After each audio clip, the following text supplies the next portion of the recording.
Hello दोस्तों, मैं प्रकाश राव समाधान क्लासेस के यूट्यूब चैनल पर आपका हार्दिक स्वागत करता हूं, हार्दिक अभिनंदन करता हूं।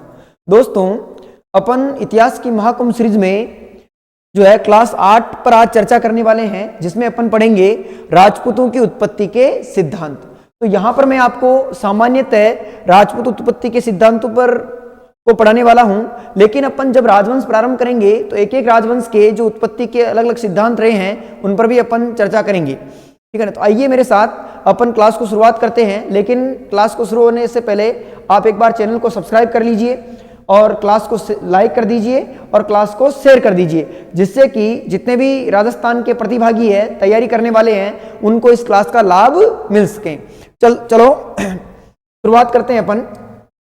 तो विद्यार्थियों, अगर अपन सामान्यतः मैंने राजपूत उत्पत्ति के जो सभी सिद्धांत है उनमें से 10 सिद्धांत ऐसे बनाए हैं जो अक्सर जो है सामान्यतः सभी एक दृष्टि से एक ही लगते हैं, ठीक है, और सभी वंशों में उत्पत्ति सेम ही मानी जाती है। तो इनमें अपन सबसे पहले सिद्धांत की बात करते हैं, एक एक सिद्धांत पर चलते हैं अपन, और सबसे पहले सिद्धांत पर चल रहे हैं अपन। और पहला जो सिद्धांत है उस पर अपन बात करते हैं, और यह सिद्धांत है किसका? एक तो है ईश्वरी प्रसाद का, इस इतिहासकार, एक तो इतिहासकार ईश्वरी प्रसाद का है, ईश्वरी प्रसाद, और एक है डॉक्टर डी आर भंडारकर का, भंडारकर। और इन दोनों इतिहासकारों की बात करें अपन विद्यार्थियों, तो ये दोनों इतिहासकार जो है राजपूतों की उत्पत्ति किससे मानते हैं? तो ये दोनों इतिहासकार राजपूत जाति की उत्पत्ति जो है, राजपूत जाति की उत्पत्ति जो है वो किससे मानते हैं? तो ये विदेशी जाति से मानते हैं। किससे मानते हैं? विदेशी जाति से। तो दो ऐसे इतिहासकार हुए हैं, एक तो ईश्वरी प्रसाद, एक डॉक्टर डी आर भंडारकर, जो राजपूत जाति की उत्पत्ति किससे मानते हैं? विदेशी जाति से। जबकि दूसरे सिद्धांत की ओर चलें अपन, तो दूसरा सिद्धांत किसका है? तो दूसरा सिद्धांत विद्यार्थियों सीवी वेद्य का, सीवी वेद्य। और ये सीवी वेद्य का पूरा नाम क्या है? तो इनके पूरे नाम की बात करूं मैं, तो इनका पूरा नाम है चिंतामणि विनायक वेद्य। और सीवी वेद्य ने जो है राजपूतों की उत्पत्ति किससे मानी है? तो सीवी वेद्य बताते हैं कि राजपूतों की जो उत्पत्ति है, राजपूतों को इन्होंने विशुद्ध भारतीय माना है। क्या माना है? विशुद्ध भारतीय। राजपूतों को क्या माना है? विशुद्ध भारतीय माना है। और विशुद्ध भारतीय का मतलब ही क्या होता है? विदेशी होता है। क्या होता है? विदेशी। तो इसका मतलब जो है सीवी वेद्य भी जो है राजपूतों की उत्पत्ति किससे मानते हैं? तो विदेशी जाति से मानते हैं। ठीक है। इसकी मैं आपको ट्रिक भी बताऊंगा, 10 सिद्धांतों की एक ट्रिक बताऊंगा जिससे आप इनको अच्छे से पकड़ सकते हैं। तो सीवी वेद्य भी विदेशी जाति यानी विशुद्ध भारतीय यानी विदेशी जाति से मानते हैं, और ईश्वरी प्रसाद भी जो है विदेशी जाति से राजपूतों की उत्पत्ति मानते हैं। आगे चलते हैं अपन। तीसरा सिद्धांत अपन बात करते हैं डॉक्टर गौरी शंकर हीराचंद ओझा। और डॉक्टर गौरी शंकर हीराचंद ओझा जी जो है ये राजपूतों की उत्पत्ति किससे मानते हैं? तो इन्होंने राजपूतों की उत्पत्ति जो है, राजपूत जाति की जो उत्पत्ति है, राजपूत जाति की उत्पत्ति इन्होंने आर्य से मानी है, आर्यों से मानी है। किससे मानी है? आर्यों से राजपूत जाति की उत्पत्ति मानी है। और वैदिक काल में ऋग्वेद ग्रंथ की बात करें अपन, तो आर्यों को क्या माना जाता है? श्रेष्ठ। आर्य का अर्थ क्या होता है? श्रेष्ठ। और पुरुष सूक्त में श्रेष्ठ किसे माना गया है? क्षत्रिय को। किसे माना गया है? क्षत्रिय को।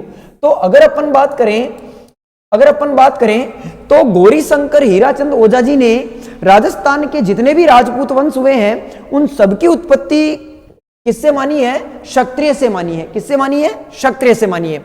इसके अलावा अपन नेक्स्ट सिद्धांत पे चलते हैं। चौथा सिद्धांत है, एक हुए हैं डॉक्टर गोपीनाथ शर्मा।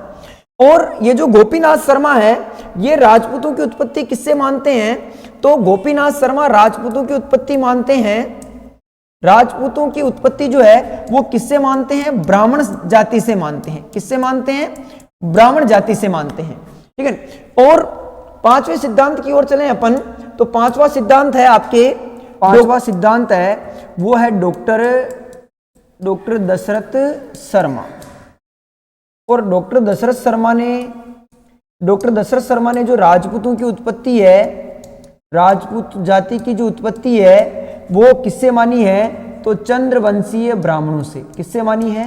चंद्रवंशीय ब्राह्मणों से। चंद्रवंशीय ब्राह्मणों से जो है क्या मानी है? उत्पत्ति मानी है। चंद्रवंशीय ब्राह्मणों से क्या मानी है? उत्पत्ति मानी है। अब आगे अपन छठे सिद्धांत की ओर चलते हैं। देखो, एक इतिहासकार तो वे हैं,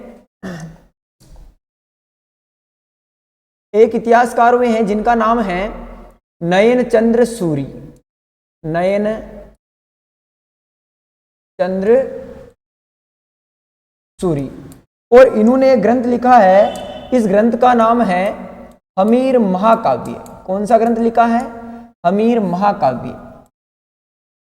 हमीर महाकाव्य। जबकि एक इतिहासकार हुए हैं इनके समकक्षी, जिनका नाम है चंद्रशेखर।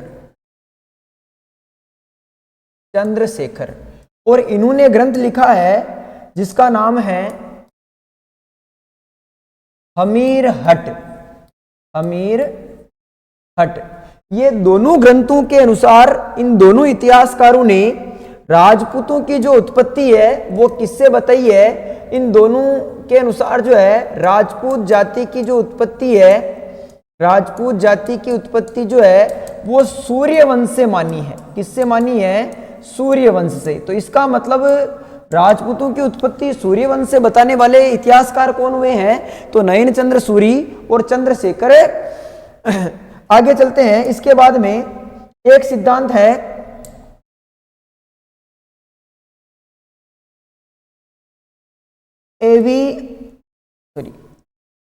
कनिंगम। एक कनिंगम और एक कनिंगम, एवी अलेक्जेंडर कनिंगम ने जो है राजपूतों की उत्पत्ति का कौन सा सिद्धांत बताया है? तो एवी अलेक्जेंडर कनिंगम ने राजपूत जाति की जो उत्पत्ति है वो एक विदेशी जाति है जिसका नाम है कुषाण जाति। एक विदेशी जाति है जिसका नाम क्या है? कुषाण जाति। इस कुषाण जाति से जो है राजपूतों की क्या मानी है? उत्पत्ति मानी है। इसके बाद में आगे बात करें अपन, तो 8 सिद्धांत अपने यहाँ पर पूरे हो जाते हैं। उसके बाद में अपन 9वें सिद्धांत की ओर चलते हैं। और 9वां सिद्धांत जो है उसकी बात कर लेते हैं, वो है कर्नल जेम्स टोड का। Colonel James Tod. और इन्हें राजस्थान के इतिहास का क्या माना जाता है? जनक माना जाता है। राजस्थान के इतिहास का जनक या पिता कहते हैं। किसे कहते हैं? कर्नल जेम्स टोड को। और कर्नल जेम्स टोड ने क्या बताया है? कर्नल जेम्स टोड ने राजपूतों की उत्पत्ति के बारे में कहा है, राजपूत जाति की उत्पत्ति के बारे में इन्होंने बताया कि 4 विदेशी जातियां कौन कौन सी? ये 4 विदेशी जातियों की बात करें तो ये 4 विदेशी जातियां कौन कौन सी है? एक तो है शक, एक है कुषाण, एक है सीतियन और एक है हूण। तो ये 4 विदेशी जातियां जो है कर्नल जेम्स टोड के अनुसार ये 4 विदेशी जातियां कहां पर आती है? तो ये 4 विदेशी जातियां जो है ये अपने भारत आती है। और ये आपस में ये चारों जो जातियां थी ये लड़ाकू जातियां थी। कैसी जातियां थी? लड़ाकू जाति। ठीक है। लेकिन धीरे धीरे इनमें समन्वय बैठा और चारों जातियों के मध्य आपस में वैवाहिक संबंध स्थापित होने लगे। क्या स्थापित होने लगे? वैवाहिक संबंध स्थापित होने लगे। वैवाहिक संबंध। और वैवाहिक संबंध स्थापित होने लगे तो 5वीं जाति प्रकाश में आई। कौन सी जाति प्रकाश में आई? 5वीं जाति। और ये 5वीं जाति क्या कहलाई विद्यार्थियों? तो राजपूत कहलाई। क्या कहलाई? राजपूत कहलाई। तो इसका मतलब यह है कि राजपूतों की उत्पत्ति का सम्मिश्रण का सिद्धांत, यानी चारों विदेशी जातियों के मिलने से हुआ। तो इसका मतलब क्या हुआ कि राजपूत जाति का मतलब हुआ कि इन चारों विदेशी जातियों का सम्मिश्रण से, यानी कर्नल जेम्स टोड क्या बताते हैं कि राजपूत जाति की जो उत्पत्ति है, राजपूत जाति की जो उत्पत्ति है वो विदेशी जाति के सम्मिश्रण से, विदेशी जाति के सम्मिश्रण से, यानी विदेशी जाति के सम्मिश्रण से जो है राजपूतों की क्या हुई है, उत्पत्ति हुई है। और कर्नल जेम्स टोड के साथ ही जो है इस सिद्धांत का समर्थन करने वाले इतिहासकार कौन हुए हैं, तो इस सिद्धांत का समर्थन करने वाले जो इतिहासकार हुए हैं वो हुए हैं एक तो स्मिथ और एक हुए हैं कुर्क। तो इतिहासकार स्मिथ और कुर्क ने इस सिद्धांत का क्या किया है विद्यार्थियों, समर्थन किया है। इसके बाद में 10वां और लास्ट सिद्धांत पर चलते हैं अपन। ये वेरी वेरी इंपॉर्टेंट सिद्धांत है और ये सिद्धांत है चंद्रबरदाई का। इसका है चंद्रबरदाई। और ये चंद्रबरदाई जो है ये कौन थे, तो चंद्रबरदाई जो है ये लाहौर के निवासी थे, लाहौर के निवासी, यहाँ पर इनका जन्म हुआ था। और ये एक सम्राट हुए हैं जिनका नाम था पृथ्वीराज चौहान तृतीय, चौहान शासक थे। इनके पहले उपनामों की बात कर लेते हैं। इनके उपनामों की बात करूं मैं तो इनको पृथ्वी भट्ट और इन्हें वतलादी के नाम से क्या किया जाता है, जाना जाता है। और ये एक चौहान शासक थे, पृथ्वीराज चौहान थर्ड। इनके मित्र या इनके क्या थे, दरबारी कवि थे। ठीक है, इनके मित्र और दरबारी कवि थे। और इन्होंने एक ग्रंथ लिखा था जिसका नाम था, इन्होंने एक ग्रंथ लिखा विद्यार्थियों जिसका नाम था पृथ्वीराज रासो। और ये जो पृथ्वीराज रासो है, इस पृथ्वीराज रासो ग्रंथ के अनुसार अगर अपन बात करें तो इसको लिखते हुए पृथ्वीराज यानी चंद्रबरदाई की क्या हो जाती है, मृत्यु। इसीलिए इस पृथ्वीराज रासो को पूरा किसने किया था, पूरा किया पुत्र जल्लन ने। ये चंद्रबरदाई के पुत्र थे जल्लन, उन्होंने इसको क्या किया था, पूरा किया था। तो ये सिद्धांत क्या कहता है, इस पर अपन बात कर लेते हैं। तो चंद्रबरदाई के पृथ्वीराज रासो के अनुसार, अगर मैं अपन बात करूं पृथ्वीराज रासो के अनुसार, पृथ्वीराज रासो इसके अनुसार बात करूं मैं तो 7वीं से 12वीं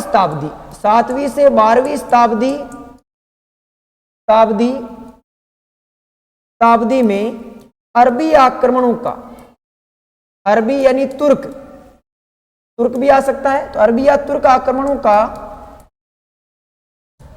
का सफलतम मुकाबला करने के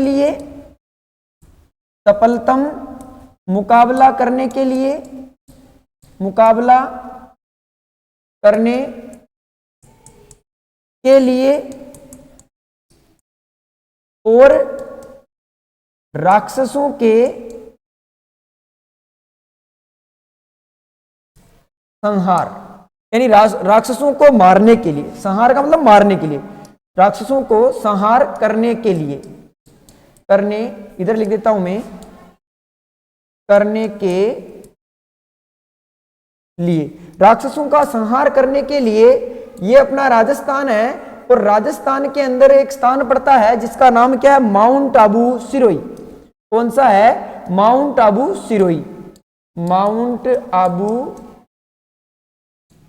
सिरोही। और इसी माउंट आबू सिरोही में गुरु विशिष्ट मुनि हुए हैं। कौन हुए हैं, गुरु विशिष्ट मुनि, दिख रहा होगा आपको। गुरु विशिष्ट मुनि ने, किसने, माउंट आबू सिरोही में गुरु विशिष्ट मुनि ने एक अग्नि यज्ञ किया था। और इसी अग्नि यज्ञ से 4 राजपूत योद्धाओं का क्या हुआ था, जन्म हुआ था। 4 राजपूत योद्धाओं का क्या हुआ था, जन्म हुआ था, या अपन यूं कह सकते हैं कि इनकी उत्पत्ति हुई थी, या बहुत सारे इतिहासकार ऐसा भी बताते हैं कि इन वशिष्ठ मुनि ने अपने यज्ञ की रक्षा के लिए जो है इन 4 राजपूत योद्धाओं को नियुक्त किया था। तो इसीलिए ये 4 राजपूत योद्धा कौन कौन से थे उन पर भी अपन देख लेते हैं। तो ये 4 राजपूत योद्धा थे विद्यार्थियों, चारों के नाम लिख रहा हूं, और ये सिद्धांत बड़ा ही जो है महत्वपूर्ण सिद्धांत है, यहां से बार बार प्रश्न आते हैं। ये 4 राजपूत योद्धा थे, एक तो थे गुर्जर प्रतिहार, एक तो थे गुर्जर प्रतिहार, दूसरे थे परमार, एक थे चालुक्य, और चालुक्य को अपन सोलंकी भी कह सकते हैं, चालुक्य या सोलंकी आई तो भी सही है, और एक है चौहान। तो इन 4 राजपूत योद्धाओं का क्या होता है, जन्म होता है। तो बार बार परीक्षाओं में यहां से प्रश्न आता है कि विशिष्ट मुनि के अग्नि यज्ञ से जो 4 राजपूत योद्धाओं का जन्म हुआ है वो कौन कौन से थे, तो गुर्जर प्रतिहार, परमार, चालुक्य, सोलंकी और या चौहान। तो ये सिद्धांत बड़ा ही महत्वपूर्ण है। जबकि आगे अपन जो बात करें तो कर्नल जेम्स टोड ने विदेशी जाति के सम्मिश्रण का सिद्धांत दिया। आप ऐसा याद रख सकते हो कि कर्नल जेम्स टोड ने मिश्रण का सिद्धांत दिया, ठीक है ना। और नयन चंद्र सूरी और हमीर महाकाव्य जो वीर रस में लिखे हुए हैं, और जब वीर रस की उत्पत्ति होती है तो अपने जो है ललाट के ऊपर तेज चमकता है, और किसके समान चमकता है, सूर्य के समान। तो सूर्यवंशी माना है इन दोनों इतिहासकारों ने। और कनिंगम ने, कैसे कनिंगम और कैसे क्या मान सकते हैं अपन, कुषाण मान सकते हैं, ठीक है ना। तो कैसे कनिंगम कैसे कुषाण पकड़ सकते हो आप। और गोपीनाथ शर्मा, देखो शर्मा और उत्पत्ति किससे मान रहे हैं, ब्राह्मण से, तो शर्मा का मतलब ही ब्राह्मण है। और इधर भी क्या है, शर्मा, और ये भी किससे मान रहे हैं, चंद्रवंशी ब्राह्मणों से। तो शर्मा किससे मान रहे हैं, ब्राह्मणों से राजपूती की उत्पत्ति मान रहे हैं। जबकि देखो हीराचंद ओझा में क्या है, आर्य, ओ से ओझा और आ से आर्य, और आर्य का मतलब ही क्या होता है, श्रेष्ठ होता है, यानी श्रेष्ठ का मतलब क्षत्रिय। तो गोपीनाथ यानी ओझा जी किससे मानते उत्पत्ति, तो आर्यों से यानी क्षत्रियों से मानते हैं। जबकि वैसे वेद्य और वैसे विशुद्ध भारतीय, विशुद्ध भारतीय का मतलब भी विदेशी है। और ईश्वरी प्रसाद और डॉक्टर D.R. भंडार किससे मानते हैं, विदेशी जाति से। तो ये विद्यार्थियों अपने 10 ही सिद्धांत थे राजपूत उत्पत्ति के, सामान्य 10 सिद्धांत। तो आपको क्लास पसंद आई होगी, ठीक है ना। और आप क्लास को लाइक करें, चैनल को सब्सक्राइब करें, और जितना हो सके क्लास को शेयर करें, दबा के शेयर करें। मैं ऐसे ही क्लास और ऐसे ही इतिहास की जो नवीन जो क्लासें वो आपके लिए लेकर आने वाला हूं, क्योंकि प्रतियोगी परीक्षाओं का साल है और इस साल में समाधान आपके साथ है। तो बने रहे समाधान के साथ। आज के लिए इतना ही, धन्यवाद। जय हिंद, जय भारत।